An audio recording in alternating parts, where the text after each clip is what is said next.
I saw this YouTube video the other day a friend sent me.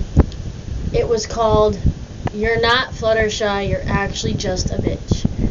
And then it made me think about how I've known a lot of people in my life like that. Where they're like, "I'm so Fluttershy," and you're actually the worst person that I've ever met in my life. The people who say that they are Fluttershy are the same kind of people who are like the most evil person you've ever met in your life, and then they have a Bible verse in their Instagram bio.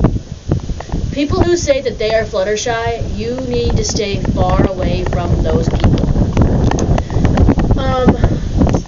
I don't trust. You're not Fluttershy. You are just saying you're Fluttershy to make you feel better about yourself because you're actually a mean person. I'm not gonna sit here and act like I've never said anything bad about somebody before.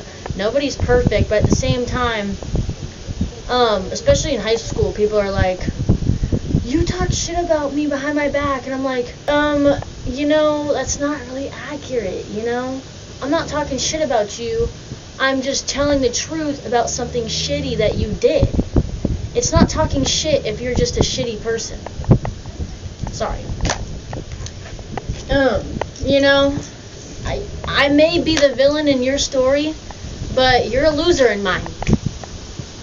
Not my problem. I think a lot of people dwell on things from the past of like something that may have hurt their feelings, but my dad, growing up, he always told me, he's like, you can't stress about things that you cannot change. You do you, and you do whatever makes you happy. And I think my dad, that's some great advice. Don't be stressing over things that don't matter. You can't change it, don't worry about it.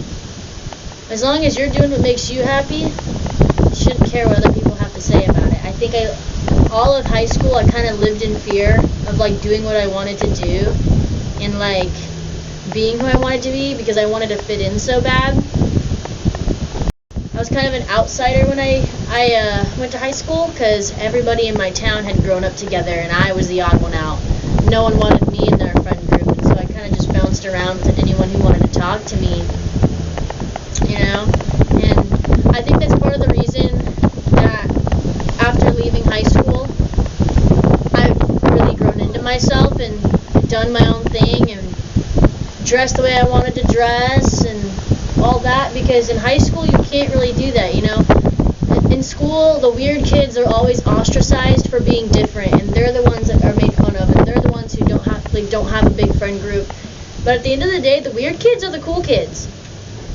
Once high school is over and done, the weird kids are the people who end up growing up to make a difference and growing up being the cool people, So I think it's kind of messed up that the weird kids in school are always ostracized for being different, because they're always the ones who end up making it big, and the cool, popular kids are always the kids who end up peaking in high school and then going to community college super close to their town and going to their old football games and their old volleyball games, their old basketball games, and like, you have nothing better to do than to reminisce of when you were popular in high school, And I wanted to be that person so bad. I wanted to be that girl that was friends with everybody that everyone liked and that was good at sports and all that. And now looking back, I'm kind of glad that I wasn't that girl. And I'm like disappointed in myself for trying so hard to be someone that I wasn't.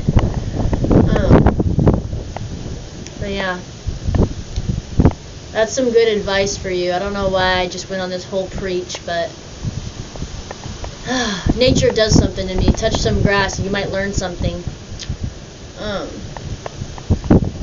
But yeah.